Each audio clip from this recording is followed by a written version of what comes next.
Students, once again welcome in corporate accounting class.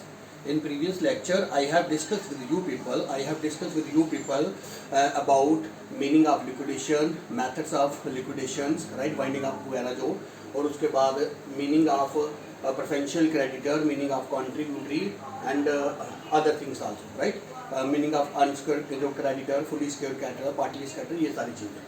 तो थोड़ा सा मैं आपको फुल स्क्योर्ड वगैरह बना देता हूँ.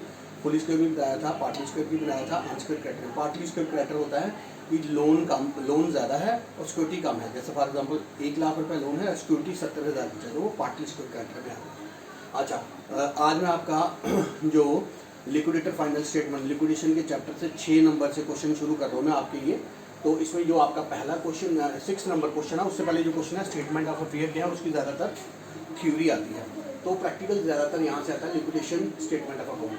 तो इसमें आपके 2 कॉलम रहते हैं, 2 कॉलम की अगर हम लोग बात करें तो देखो मुझे भगवान स्टिक मिल रही फ्लूट से काम चला रहा हूँ भगवान की. तो लिक्विडेशन स्टेटमेंट ऑफ अकाउंट में 2 कॉलम रहते हैं. एक रिसिप्ट कि जब कंपनी खत्म हो रही है तो जिन लोगों से हमने कंपनी का पैसा कॉल करना है वो कॉल करेंगे, और पेमेंट जिनको पेमेंट करनी है. सबसे पहले अगर आप अपने क्वेश्चन में देखें, in the hands of fully secured creditor, fully secured creditors का आपके पास है 50,000, वहाँ 40,000 रुपया लोन है और सिक्योरिटी 50,000 है. तो 50,000 हमने फुली स्क्योर्ड क्रेडिटर आपके पास था ये, और रियलाइजेशन ऑफ एसेट्स कंपनी की एसेट्स बेच के आपको 52,000 मिला. टोटल आपको मिला है 1,02,000. कितना? 1,02,000. अब सबसे पहले हम लोग जब भी कंपनी वाइंड अप होती है तो सबसे पहले हम लोग फुली सिक्योर्ड क्रेडिटर को पेमेंट करते हैं. तो देखिए as I have wrote here by fully secured creditor 40,000, right. फिर लिक्विडेटर का अपना खर्चा ये किताब में आपको दिया हुआ है. Liquidation expenses 500. अब लिक्विडेटर की कमीशन भी है, जितनी महंगी चीज़ें बेचेगा वो उतनी ही हाई कमीशन उसको मिलेगी. तो liquidator commission on assets release, total assets कितने की रिलीज हुई? 1,02,000 की. 1,02,000 का 3% हमने कमीशन ली, वो आगे 30,160.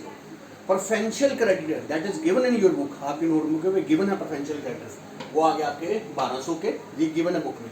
अब कहते हैं प्रेफरेंशियल क्रेडिटर के भी एक तरह के अनस्क्योर्ड क्रेडिटर हैं. एक प्रेफरेंशियल क्रेडिटर में आपके पास आता है इनकम टैक्स वगैरह, वेजेस, सैलरी जो एम्प्लॉइज की रहती हैं.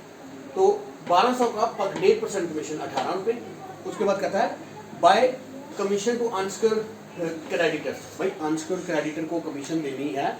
हमेशा याद रखिए जब हमारे पास कैश इन हैंड कम है बट अनस्क्योर्ड क्रेडिटर का अमाउंट ज़्यादा है. अगर इस क्वेश्चन में देखें अनस्क्योर्ड क्रेडिटर का अमाउंट 61,000 है, बट हमारे पास कैश इन हैंड कितना रहता है? टोटल 1,02,000 था. 1,02,000 में से जिसको हमने ये पेमेंट किया लेस किया ये सारा, तो हमारे पास बच जाता है 557,220. कहता है जब भी लिक्विडेटर को जब भी हमने अनस्क्योर्ड क्रेडिटर को पेमेंट देनी है, हमारे पास पैसा कम है 57,220, जबकि उसको देना है 61,000, राइट. जब इस तरह की सिचुएशन हो तो लिक्विडेटर की जो कमीशन है हम लोग इस तरीके से कैलकुलेट करते हैं, रेट अपॉन 100 प्लस रेट करके. तो हमारे पास ये अमाउंट बचा, रेट था 1.5 रुपया इंटू 101 प्लस 0.5, 846 आपके पास आ जाएगा. उसके बाद ये इसके ऊपर कमीशन मिली अनस्क्योर्ड क्रेडिटर को, ये आ गई. वही अनस्क्योर्ड क्रेडिटर का अमाउंट ये बचा है. इसका फार्मूला है balance amount upon unsecured creditor. Unsecured creditor का 61,000 था और बैलेंस अमाउंट ये था, डिवाइड करके 92.42 पर आपको पर शेयर के बेसिस की आपको पेमेंट हुई है. ये आपके पास आ गया. ये पूरा क्वेश्चन था. ये अभी आपको नॉर्मल है. इसके आगे क्वेश्चन आ जाएंगे इक्विटी शेयर, 2 तरह के, A B. A equity share के 100 शेयर हैं, उसमें 100% पेमेंट की है, फुली पेड. बी के 80% पे की है, राइट. तो उसमें हमने बड़ी ध्यान से उसका वर्किंग नोट होगा, फिर जाके आपका क्वेश्चन निकलेगा.